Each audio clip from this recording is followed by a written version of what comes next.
dans ce nouvel épisode de la web-série C'est pour demain. Je m'appelle Cécilie et je vous emmène au cœur de la construction du village des médias situé à Dugny en Seine-Saint-Denis.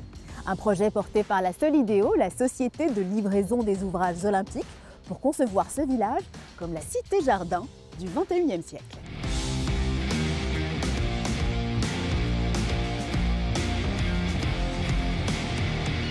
Le village des médias porte de hautes ambitions environnementales. La préservation de l'environnement et celle de la biodiversité sont deux des piliers fondamentaux qui ont guidé sa conception, afin de créer un projet urbain qui s'intègre parfaitement à son environnement et qui valorise les écosystèmes du territoire.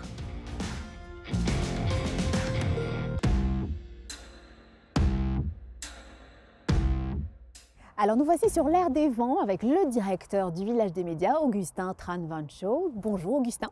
Bonjour Cécilie. Je me permets de commencer avec une question toute simple, mais le village des médias, c'est quoi? C'est un projet urbain et paysager qui va permettre de créer des liens entre les villes de Dugny où nous nous trouvons, du Bourget et de la Courneuve. Il va voir le jour à l'occasion des Jeux Olympiques et Paralympiques de Paris 2024 et c'est un nouveau quartier mixte dans lequel nous allons réaliser environ 1300 logements, du logement social comme de l'accession privée, qui va permettre de proposer tout un parcours résidentiel aux habitants du territoire. En plus des logements, nous allons également réaliser des commerces, des services, 2 écoles, une crèche, un gymnase. Par ailleurs, le projet permettra également le développement d'un parc d'activités à destination des TPE, des PME et des artisans. Et tout ça à 30 minutes de Paris. Et alors comment ce village va-t-il s'intégrer à son environnement proche, mais plus globalement au territoire qui l'entoure? Ce projet va permettre de relier les centres-villes avec les parcs et les pôles gares et les pôles de transport. On est aussi à proximité immédiate du parc Georges Valmont, le 3e plus grand parc d'Île-de-France. Très bien. Et la majeure partie de ce parc est classée en zone Natura 2000 pour l'intérêt de sa biodiversité. On a essayé de comprendre le territoire, de dresser le diagnostic de cet environnement pour s'y insérer le plus harmonieusement possible.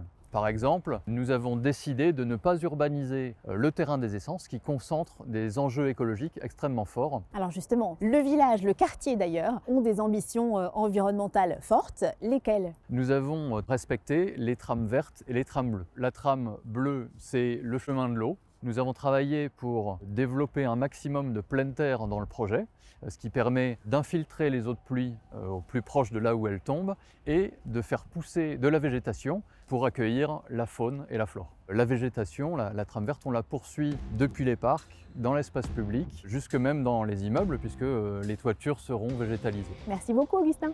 L'aménagement de ce quartier permettra donc de connecter entre eux les différents espaces naturels du territoire. Le projet prévoit notamment de créer en entrée de ville de Dugny, près du quartier Maurice-Thorez, une large entrée vers l'aire des vents. Cette nouvelle ouverture aménagée permettra de faciliter l'accès des publics depuis l'avenue du Général de Gaulle et améliorera la connexion entre le cœur de l'aire des vents et le parc départemental Georges Valmont. Renforcer la trame écologique du territoire tout en préservant sa biodiversité, voilà une autre grande ambition du village des médias.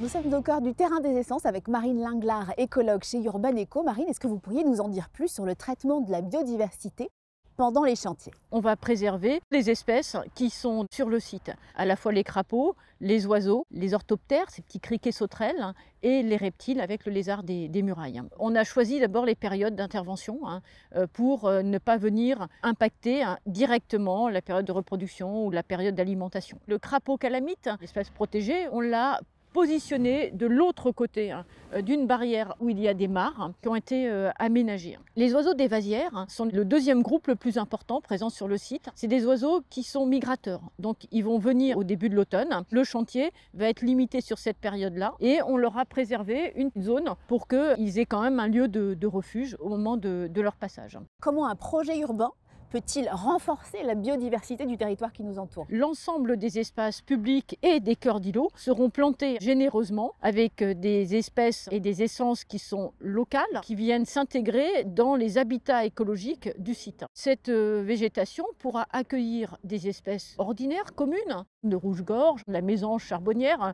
et des espèces plus extraordinaires, le crapaud calamite, le faucon cresserelle. On offre aux futurs habitants, à la fois pendant la période des Jeux et en héritage, un site d'une biodiversité commune ordinaire et d'une biodiversité patrimoniale extraordinaire. Nous sommes ici sur le terrain des essences, non loin de la gare du tram 11 Express de Duny-la-Courneuve.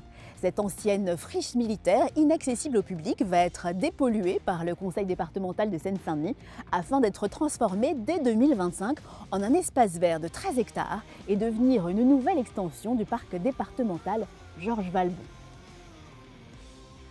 Au nord, un espace de 3,5 hectares sera sanctuarisé afin qu'une faune et une flore locales s'y développent et permettent aux crapauds calamiques de terminer leur nuit tranquillement. Le village immédiat offrira une grande diversité de logements, de services et d'équipements en adéquation avec les espaces naturels qui les entourent. Ce village doit apporter aux Dunysiens et aux futurs habitants une qualité de vie et un cadre exemplaire au sein d'un environnement urbain respectueux de la nature. Des chantiers responsables pour un quartier durable, c'est pour demain.